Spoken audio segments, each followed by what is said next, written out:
Okay. Hi, everybody. Welcome to session 1 of Vectorworks Marionette Monday. I'm Robert Anderson, Vice President of Integrated Practice for Vectorworks Incorporated. I'm here with Sarah Barrett, a member of my team and one of our outstanding Vectorworks evangelists. We're really excited to be bringing to Vectorworks users and to fans of algorithmic design an important new platform for you to realize your design visions, one that we call Marionette. As many of you know, generative design is a design method where sets of rules or algorithms, usually in the form of a computer program, generate part or all of a design.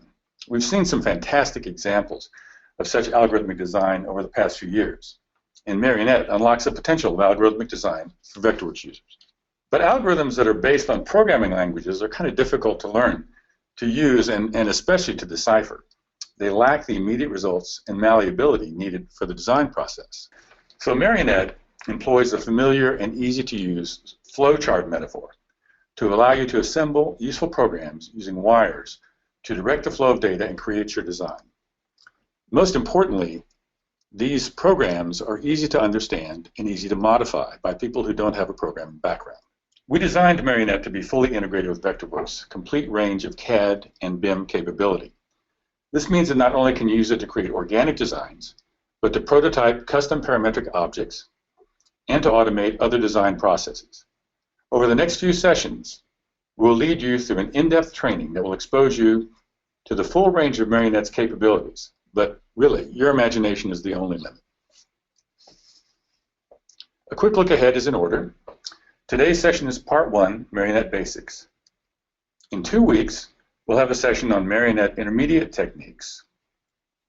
The week following, we'll have our first Marionette Advanced class. Then, 2 weeks after that, we'll wrap up formal training with a second advanced class in Marionette. All the classes will be recorded, so you'll be able to go back and pick up the details. And I would be remiss if I didn't mention here that we have some great Marionette events planned for our upcoming Design Summit, scheduled for April 25th through 27th in Chicago. So you should make plans to attend if at all possible.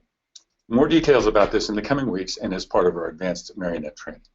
With all that lead in, I'd like to introduce you to a valued member of my integrated practice staff, Sarah Barrett, who will be your Marionette trainer. Sarah has a background both in architecture and in algorithmic design, and she's going to be our guide to all things Marionette. Before I turn it over to Sarah, I'm going to quick housekeeping comment. Please use the questions box to submit questions. We will answer live some of the questions, but we'll respond with an FAQ response on our user forum Marionette page, so that because there are over 500 of you signed up. Now, without further ado, please join me in welcoming Sarah as we change over. Hello, everybody. Welcome again to our Marionette webinar. My name is Sarah, and I'll be your trainer today. So, what is Marionette? Marionette is the new graphical scripting interface for Vectorworks. Vectorworks has had scripting capabilities for a long time, but as Robert said, code-based scripting can be difficult to learn and implement, and hard for non-programmers and visual learners to use intuitively. Marionette makes scripting much easier to use, but to get started with Marionette, it is still useful to understand some basic rules of coding and scripting, mainly, what is an algorithm and how is one created? Algorithm is defined by the Merriam-Webster Dictionary as a step-by-step procedure for solving problems or accomplishing some end, especially by a computer. An example of algorithms in everyday life might be assembly instructions for a piece of furniture or appliance. Another example might be a recipe for making cookies. Every algorithm needs two things: data and operations. Data, or parameters, are the pieces of information you start with. Operations are the actions you take or the commands you apply to your data. In mathematical terms, data are your variables and operations are your functions. If we look back at our assembly instructions, we see we have information on what tools and parts are needed to complete the assembly, as well as how to put them together. We have our data, and we have our operations. Or in our recipe, Our data would be the ingredients and their amounts, and the operations would be the instructions for combining those ingredients. What is a node? With Marionette, we can create algorithms using nodes from its node library. Nodes are the individual pieces, each datum or operation that make up a script. Where are the nodes? This library of nodes can be found by clicking on the Marionette tool in the basic toolset. When you click on the tool, you see a drop-down menu as well as two modes, insertion mode and debug mode. In order to access the Marionette nodes, insertion mode must be highlighted. We'll get to debug mode later in the webinar series. When you click on the drop-down menu, you see a list of node categories. And when you click on a category, you see the nodes in that category. To select and place a node, click on the image of the node you want, and then click on the drawing space. Like all Vectorworks plugin objects, it stays selected, so if you keep clicking, you will place more of the same objects in the drawing space. To deselect the tool, simply use the selection tool or press X. To help us understand how Marionette nodes work, we can start with identifying its different parts. Most nodes have both input ports and output ports. An input port is a white circle on the left side of the node where information is applied. An output port is a white circle on the right side of the node where data can flow from one node to the next. Each input port has a name that helps identify the type of data to be applied to the node, and each output port has a name that helps identify the type of data that will be supplied by the node. In this case, the two input ports are center point and radius. This tells us that one input will be a 2D point, and the other input will be the radius, or a real number.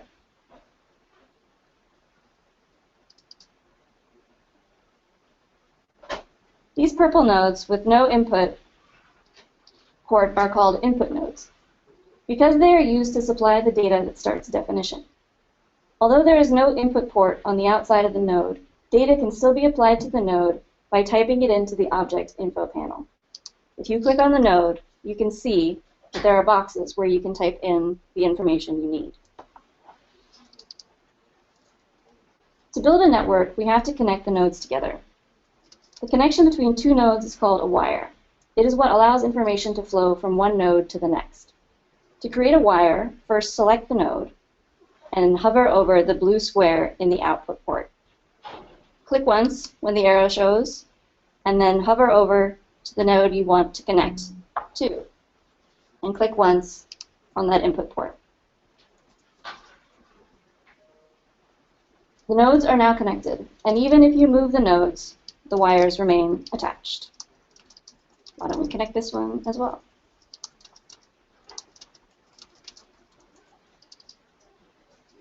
A series of connected nodes makes up a network. It does not matter how many nodes there are. As long as it can perform a function, it's a network. It can also be called a script or a definition. This is Marionette's interpretation of an algorithm. So if we want to see how a familiar algorithm would look as a Marionette network, let's go back to our recipe for Grandma's cookies.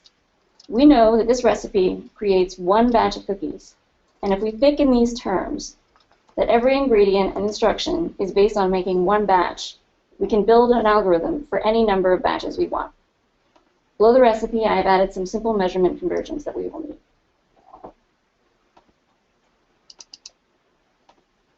As you can see, we need several nodes to accurately describe each ingredient in the recipe in terms of the number of batches. It is set up this way so that if we change the number of batches, all the ingredients would be automatically updated. Not only do we have to put the ingredients in terms of batch number, but we also have to convert all the different measurements to one single type. Just as if you were putting dimensions on a floor plan, you would always use the same unit. For the second part of the recipe, the mixing instructions, our Marionette network would look something like this.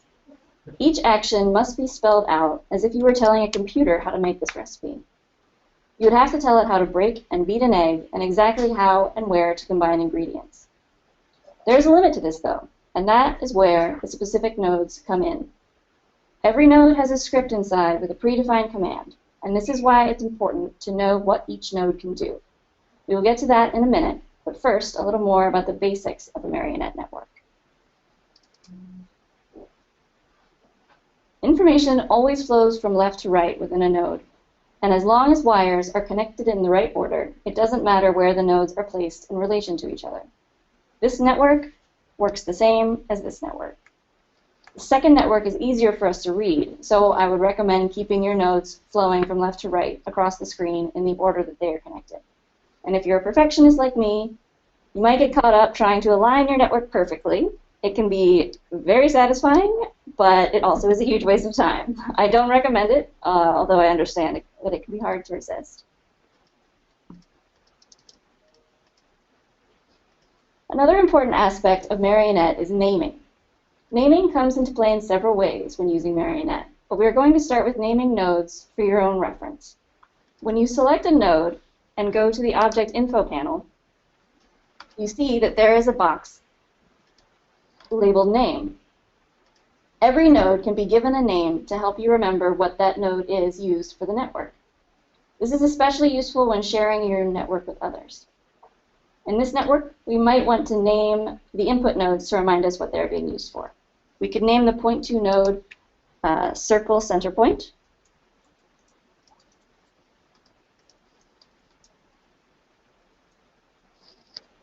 And the real node circle radius.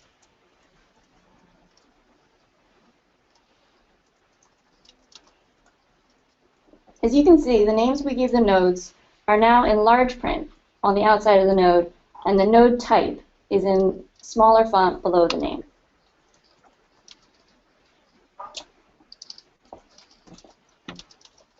The word we use to implement a network is run. If we want to see what a network can do, we have to run it. To run a network, you simply right-click on any of the nodes and select Run Marionette Script. The other way to run a node is to select a node in any of the nodes in the network and go to the OIP and click the Run button. So let's run our network.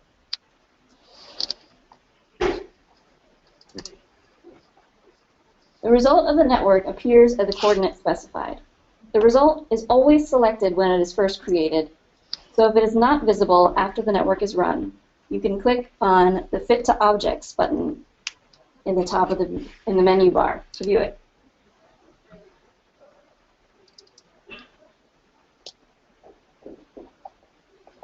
As you can see in the OIP, the geometry is created as a group and it is named.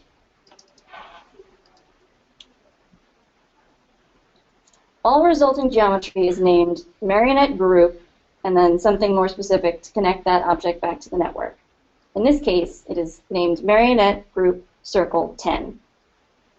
The number is not important to us. It's only an internal identifier for Vectorworks. If we double-click on the group, we see that it only contains the circle we created. If we want to change a network, or change some part of our network and run it again, the new geometry will replace the old geometry. So let's say we want to change the color of the circle. So we select a new color, and we run it again. So we can see the geometry has replaced the old circle, and the name remains the same, Marionette Group Circle 10.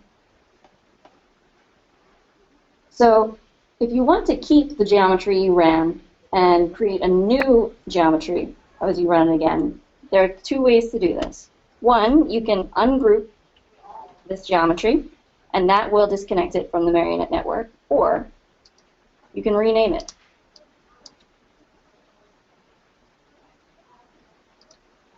So it's still a group, and it's still named, it just has a different name. So let's move it to the side a bit. Let's change our color again, and run it again. We see that new geometry has appeared that doesn't replace the old geometry. In order to fully utilize the myriad of nodes that are in Marionette's node library, it is helpful to understand what nodes exist and how you can find the nodes you are looking for. As we mentioned before, algorithms have two types of information, data, and operations. Marionette nodes, likewise, can be separated into two different groups, data and objects. Each of these types can be separated into two more categories. Data can be separated into data creation and data manipulation, and objects can be separated into object creation and object manipulation.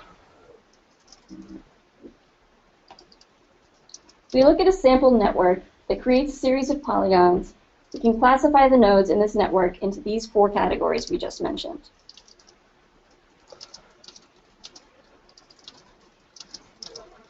In this network, the categories can be shown in a specific order, but this is not always so. The more complex a network, the more likely these four types of nodes will become intermixed, but they will always work together in the same ways. So let's see what type of nodes fit into each category. One way to figure out what a node does is to look at its color.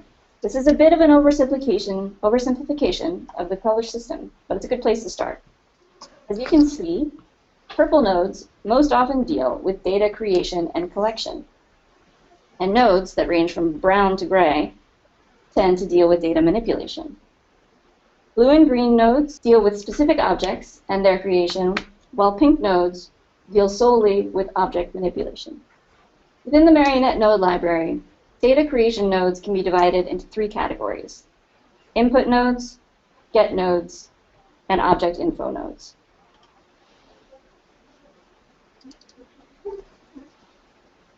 These are the nodes that begin a definition. Data must be entered in the OIP of the node.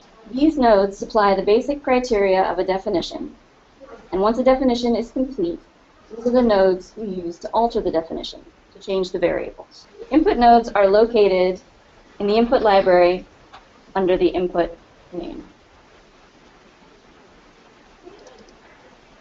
Get nodes. Nodes that begin with the word get are used to extract data from existing objects. Get nodes always have an input for an object, sometimes a specific type of object, like a 2D poly or a NURBS object. This is why get nodes are often located in their relevant object categories. As you can see, these nodes are all different colors because they are used to extract data from different types of objects. Or in the case of the get opacity node, it is part of a separate yellow category that only deals with attributes. It is located here in the node library. Almost all nodes in the object info category are get nodes.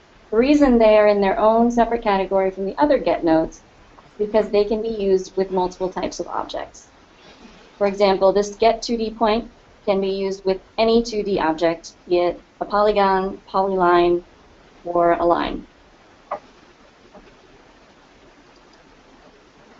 Object info nodes are located here in the library.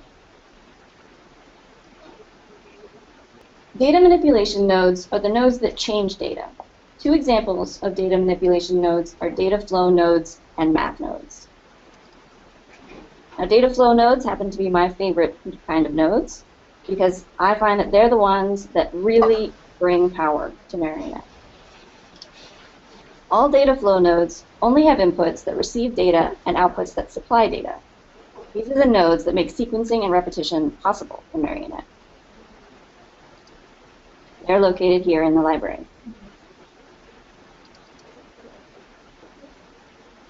Math nodes serve a similar function to data flow nodes, except that they deal specifically with mathematical functions. They're located here in the library. The third type of node are object creation nodes. And the nodes that do this in Marionette are the object nodes. Object nodes are in the different object node subcategories, depending on the type of object they create. An object creation node always has the type of object as its name. So this object creates a sphere, and its name is simply sphere. They're located here, the different lists of objects throughout. The fourth type of node, the object manipulation nodes, can be divided into three categories. Nodes that have names that start with a verb other than get or set are nodes that manipulate objects. Action nodes that only apply to specific types of objects will be found in that object info category. Oops, thank you. Sorry, these are action nodes. They each have a verb to start the node, and you can tell that they perform an operation on an object. So now we go to set nodes. Nodes that begin with the word set are used to apply new data to existing objects. Set nodes always have an input for an object as well as an input for data. Set nodes are often located in their relevant node categories. Set nodes that deal with multiple types of objects can be found in the object info category in the node library. Before, we found the get nodes in the object info category. You scroll down, you see that there are also several set nodes that can be applied to different types of objects. Nodes in the operations category are all action nodes. The reason they are in a separate category from the other object manipulation nodes is because they can be used to manipulate different types of objects. And they are located here in the library. Does anybody have any questions at the moment? Can multiple but not all nodes be selected and moved at once to help keep a network looking clean? You can definitely do that, and the way to do that is simply to drag the marquee over a network. So let's go back to our sample network. So to select them all, just drag the marquee over all of them. And you'll notice that if you try to drag the marquee over nodes that have a wire stretching past, they don't select. So you have to go all the way across the wire to select them. Nodes are not connecting on the input or output. Now, this can happen if you happen to be in a view other than top plan. So even if I'm in top view, if I try to click on my wire, I can't edit it. So if I switch back to top plan, the blue square appears again. So let's continue.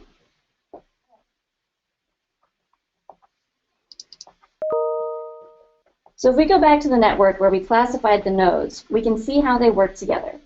The data creation nodes in our network are all input nodes.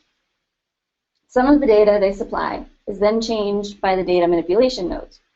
These are 2 data flow nodes and 1 point node. We had not mentioned point nodes before, but they are an important type of data manipulation node. They specifically deal with points, which are not quite objects. The object version of a point is a locus, and there is a separate category for loci in the object nodes list.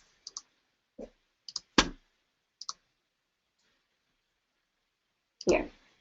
And as you can see, our points are located here.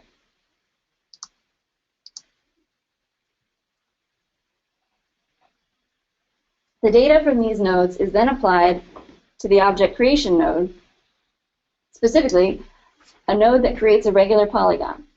And then this polygon, in fact, a series of polygons, is then manipulated by the move node. Now that we have seen examples of how the different types of network nodes work together, we can try building our own network. So if we want to try to build this network from scratch, we see that this network creates a grid of loci inside an existing polygon. A network like this could be applied to a more practical purpose, like creating a column grid on a floor plan, for example.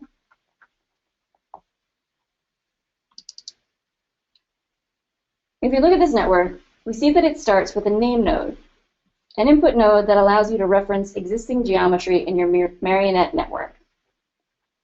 So first, let's draw our own polyline to start our definition. Let's go to a blank space on in Vectorworks and draw a polyline.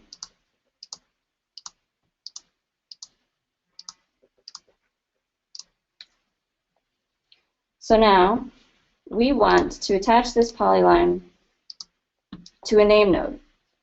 So let's get a name node out from the input category in our library, place it on the drawing. So in order to connect them, we need to give this poly a name. And in order to give any object a name, you click on data in the object info panel, and you see a box for a name. So we'll name it shape 01. And since we need to give the exact name of this shape back to the name node, let's copy it. So now we go to the name node, and we can paste it right into the object name. So now this node is attached to this poly, and it'll be a part of the network. The option to create a duplicate object is available in this node in case you're going to be doing something that will delete the object within the network. But since we're only overlaying a grid on it, we don't need this checked. So next, we are going to get a bounding box node, because we want to know where the geometry is and what are the points that surround it. So a get bounding box node is a get node, and it applies to multiple types of objects, so it's in the object info category. So let's place our get bounding box on the drawing, press X, and connect our name node. So what we get from this are 2 points, the top left 2D point of the bounding box and the bottom right 2D point of the bounding box. Technically, these will give us XY coordinates for each point. And we know in a bounding box that the top left point will be the minimum X value and the maximum Y value, and the bottom right point will be the maximum X value and the minimum Y value. So we need to extract the X and Y values from these points. So we go to points in the library, and there's a node called getXY. So all it does is gives you 2 separate values for an XY point.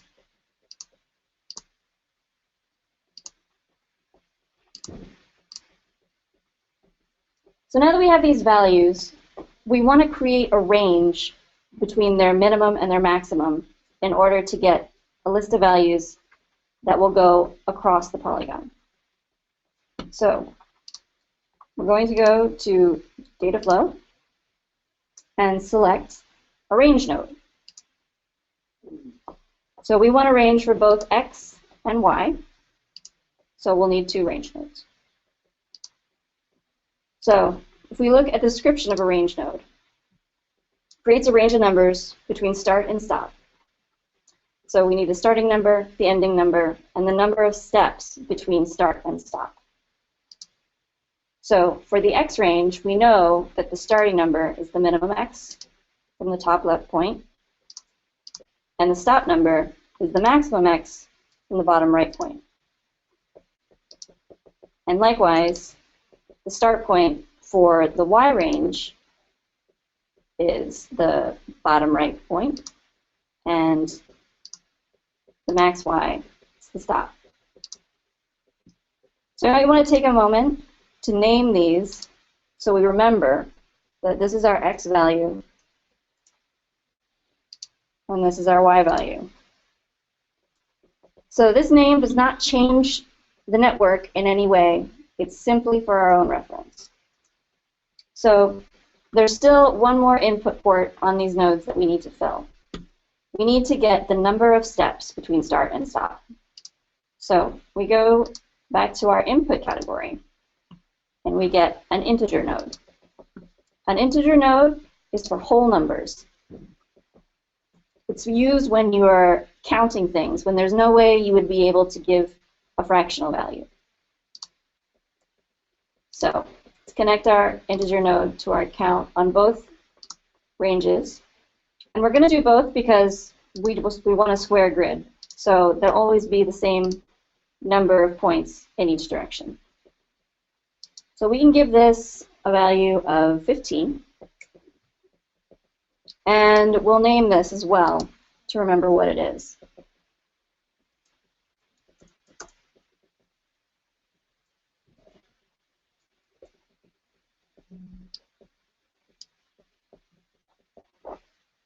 The next node we'll need is a mix2 node. Because what we have to do, there we go, is return these to x and y values to point values. And we need to make sure that there is a y value for every x value. So we'll go over the mix2 node a little bit. It's a very powerful node. If you select it, you see it has a drop-down list of 4 options.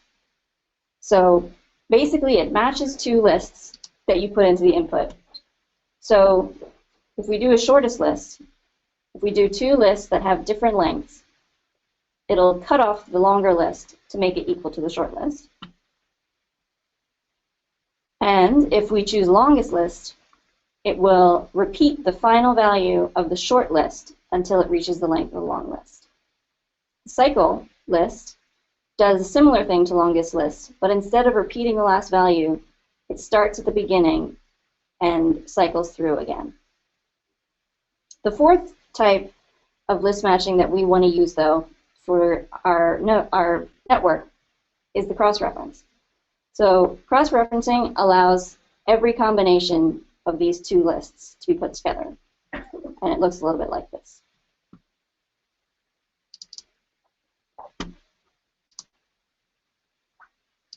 So we connect our 2 ranges, and we go to the OIP and select cross-reference. Also, when I use this node, I like to name it as to what list I'm using, just to remind me when I look at my network.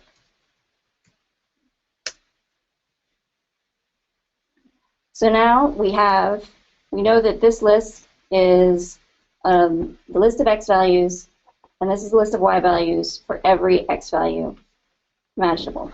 Well, not imaginable, but in our list. So now we want to turn these 2 lists of values back into a point. So we need to go to the points menu and find the point 2D node. So it's the counterpart to the XY node. To get XY node, the input is x and y, and the output is a point.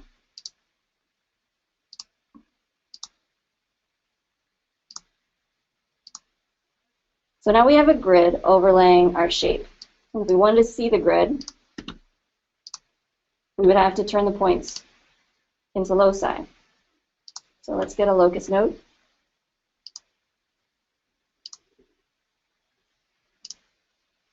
And attach it. So let's run this, see what it looks like. So we have our grid of points, but as you see, it's not in the poly only. It's actually in the bounding box that we gave it first. So we have to change it a little bit. And we're going to find the node we need in the objects category for poly 2D. The node is in or on poly.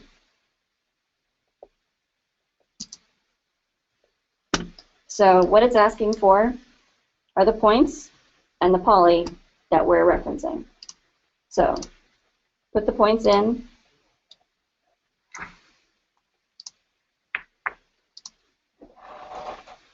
And we attach the poly that we referenced in our name node.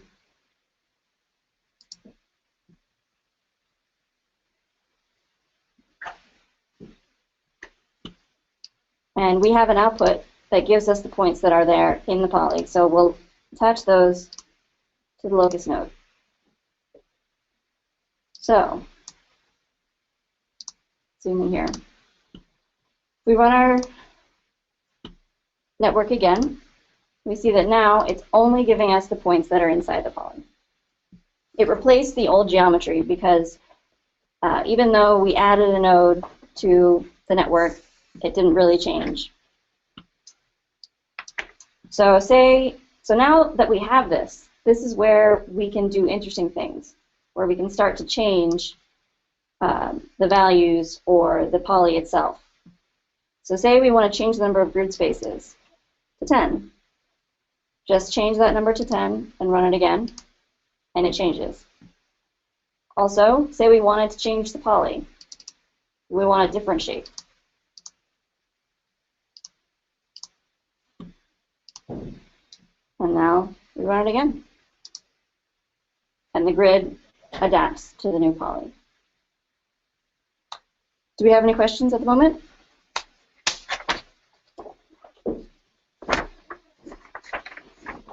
How do you get the info from an existing object? Does it have to be in the network? So this question was kind of answered by this network. Mainly what you use is the name node. It's the de facto way to connect any existing piece of geometry to a network. And the only thing you have to do to change that geometry is to add a name to it. In the data, you can see in the data tab of the object info panel. Is there a library shortcut? There actually, at the moment, there are no library shortcuts, but that's definitely something that we want to look into as we develop Marionette further. You can use the line, so can you use align and distribute tools to organize nodes? You can to a certain extent. The one issue with that is once you connect nodes in a network, the wires also become part of the node. So if you try to organize these 3 nodes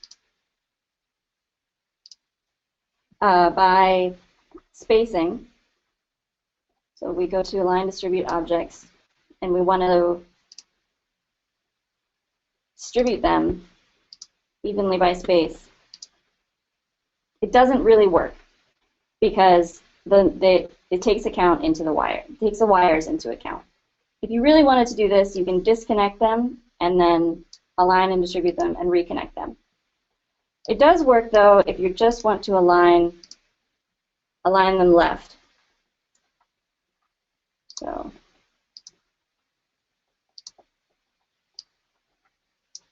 it wasn't easy to see. Let's do that again. See, is Marionette specific to Vectorworks Architect? No, it's not. It can be used by Landmark and Spotlight, and I recommend it for both. There are, just like this, creating this grid of points. I could see something like this being very useful in laying out a light plot, or in Landmark, in laying out a site plan. What version of Vectorworks is Marionette in?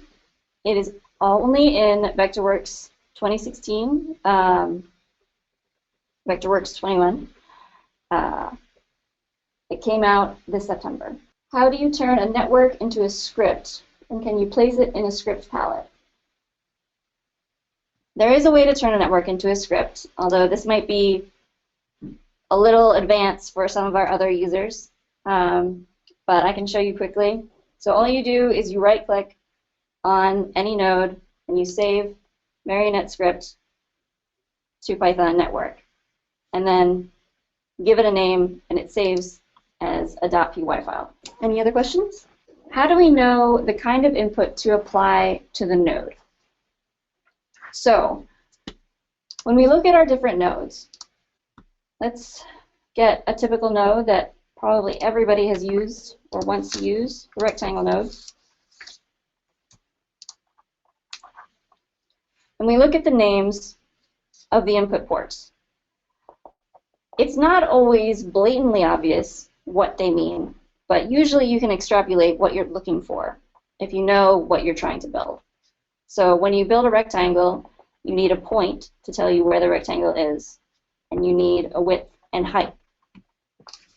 But if you're still a little confused on what these need, you can go to description in the OIP, and it tells you a little more about the node. So if we go to the input nodes, we have several types of inputs. We can go over these quickly. So we have three types of nodes that input number values. Real and dim. So the integer node puts in whole numbers, so like a count of something. And for a rectangle, we would not need an integer because the two numbers we need are distances. So they can be a fractional distance if necessary. So we would either use a real node or a dim node. Real stands for any real number, whole or fractional. And dim stands for a number with a given dimension unit. Now, this only comes into play if you want to transfer your different marionette networks to another file with different units or to a different layer. This way, it'll always keep the dimensions that you've given. If you use the real, however, it'll always use document units. So the other input that we would need in this is the origin. So that's asking for a point. And in our input category, we have two types of points, point 2 and a point 3. Since rectangle is a 2D object, we know that we're going to need a 2D point. And as you can see in the OIP, the options for X and Y values are there. If we click on the point 3, we see X, Y, and Z. Robert, do you have any questions? I'm glad you showed the description button. I think that's really a helpful thing for people. You know, we are constantly under development on Marionette. We're constantly under development on Marionette, and we will be there will be improvements to Marionette in the next major release of Vectorworks. And some of that will be driven by your input. So please send us your comments. All your comments that are going into questions in the webinar will be recorded, and we will be putting together an FAQ on the forum page, on the Marionette forum page. So we're looking for your input, and we will try and answer all the significant questions that we get out of the webinar today. What else do you have, sir? Anything? There is a quick question about this node, and since we have it on the screen, I'll explain. Sure. The fourth input for a rectangle is orientation, and this is specific to the script command that was written for a rectangle.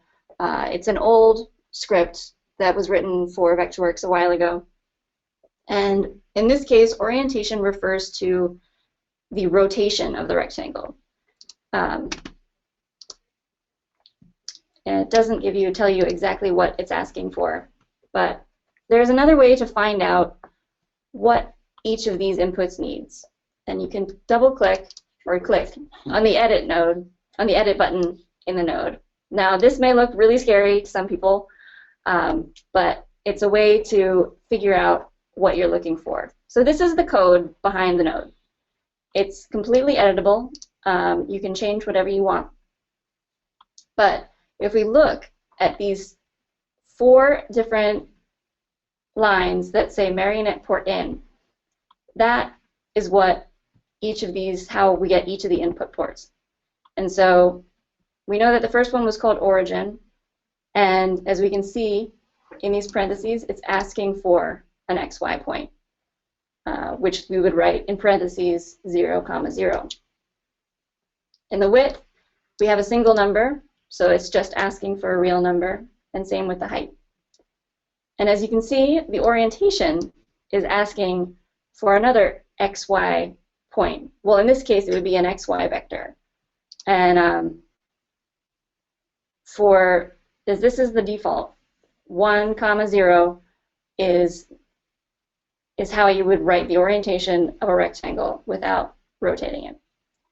So for the most part, unless you are familiar with scripting and you've used this before, I would just ignore this input because you can use the rotate node later in your definition to rotate your objects.